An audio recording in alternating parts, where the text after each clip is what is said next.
There's a video that went viral a few years ago. A dog, a golden retriever named Bella, is sitting in front of her owner's empty armchair. Just sitting, staring at it. Her owner had passed away 3 days before. Bella hadn't eaten, hadn't touched her water bowl. She'd walk to the front door, wait, and then walk back to the chair. And when people saw that video, they didn't need a scientist to explain what was happening.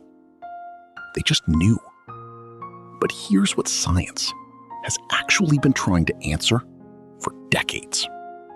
Not whether dogs grieve, but the exact moment they understand their person is never coming back. And what researchers found? It changes everything. For most of history, we dismissed the idea that dogs could truly understand death. The traditional view was simple. Dogs live in the present. They don't have the cognitive capacity to understand something as abstract as permanent absence. If an owner disappears, the dog just waits, confused. It doesn't know why the person is gone, just that they are. But starting in the early 2000s, a wave of animal cognition researchers began to push back hard on that assumption. Dr. Alexandra Horowitz at Barnard College's Dog Cognition Lab was one of the first to study how dogs perceive their world through scent and memory. And what her team found was that dogs process reality in a way that's far more emotionally sophisticated than we'd ever given them credit for. Then came a 2022 study published in Scientific Reports, one of the most comprehensive studies ever conducted on dogs who had lost a companion, animal or human.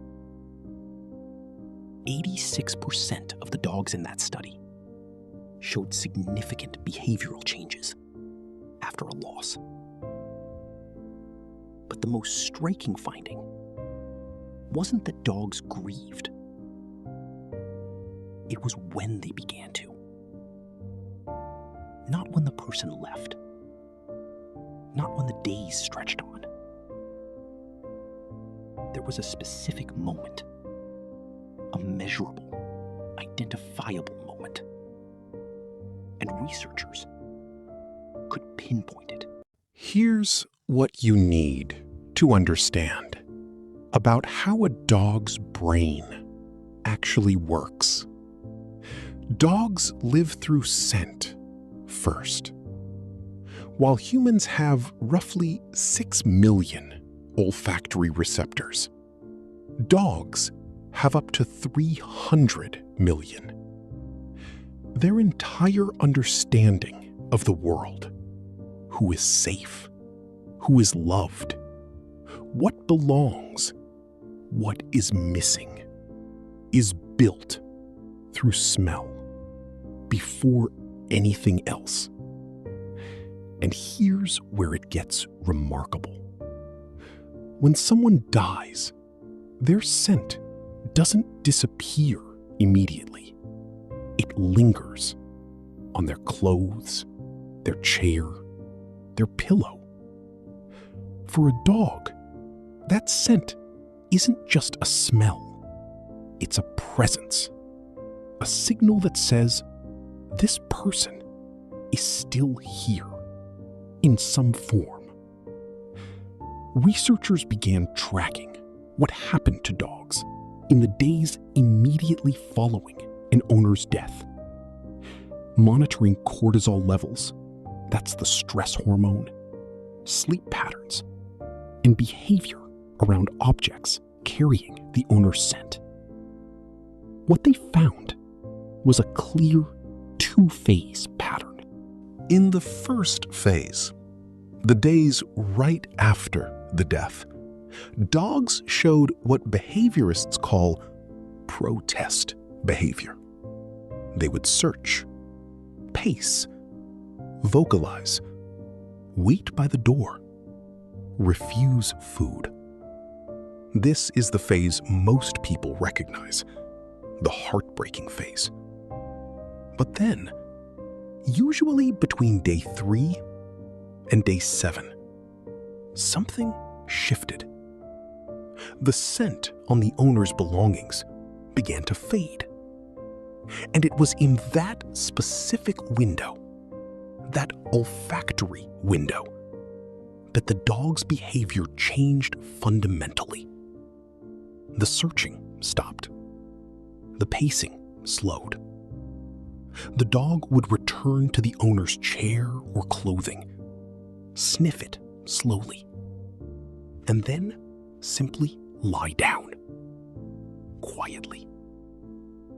Researchers called this the transition moment, the point at which the dog's most trusted signal, the sensory proof that a person exists in its world, finally gave way. Not the funeral, not the empty chair, not the days of silence, the fading of the scent. That was the exact moment. I want to pause here for just a second. Because if you're watching this and you've lost a pet, or you've watched your dog grieve alongside you through a loss of your own, everything I'm about to share in the next few minutes is going to matter to you personally. Stay with me. Now, you might be wondering, okay, so a dog knows their owner is gone when the scent fades. What does that actually tell us? It tells us something profound. It means dogs don't experience loss the way we feared, as an abrupt, confusing void. They experience it gradually. The scent acts as a kind of bridge, a sensory connection that softens the transition between presence and absence. And this has real practical implications for how we treat grieving dogs. Because many well-meaning people, out of love, out of wanting to move forward, immediately wash the deceased person's belongings, clear the room, pack everything away, remove the chair. They're trying to help. But what the research actually suggests is that this may accelerate the grief response in dogs, stripping away the very olfactory bridge that's helping them process the loss slowly and naturally. Dr. Jessica Walker, an animal bereavement specialist, has documented dozens of cases where dogs showed prolonged grief, depression, withdrawal, loss of appetite that began immediately after the owner's belongings were cleared. Her recommendation? Let the scent linger. Don't rush the room. Don't rush the dog. But here's the second thing this research revealed. And this one is for you, not just your dog. In multiple studies, dogs who were allowed to grieve in the presence of their surviving family members showed significantly faster recovery than dogs who were isolated or left alone during the grief period. Your dog doesn't just need the scent. They need you. And here's the part that stopped researchers in their tracks. In households where a dog and a human were grieving together, mourning the same person, both the human and the dog showed measurably better recovery outcomes than those who grieved separately. The bond runs so deep that even the biology of grief is shared. So let's come back to where we started. Bella, sitting at her owner's empty chair.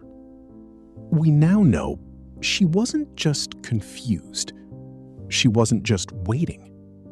She was processing through the only language she has: scent, presence, memory encoded in smell. She was grieving.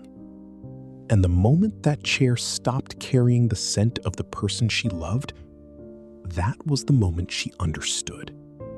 Not with words, not with logic, not with anything we can fully map onto human experience, but with the most fundamental sense she has. And science has spent decades trying to prove that what we intuitively feel about our dogs is real. Study by study, it is. The bond between a human and their dog isn't just companionship. It's a shared emotional world, a shared experience of love and of loss. And if you're someone who has lost a pet, or who is quietly afraid of losing one someday, I want you to hear this clearly. What you felt, or what you're feeling right now, is not disproportionate. It is not dramatic. It is not just an animal. It was grief. Real, biological, bond-level grief. And it was the most natural thing in the world. If this video gave you language for something you felt but couldn't explain, please share it with someone who needs to hear it. And if you want to go deeper on the science and psychology of pet loss, subscribe. Every week, we break down the research that validates what you already know in your heart. I'll see you in the next one.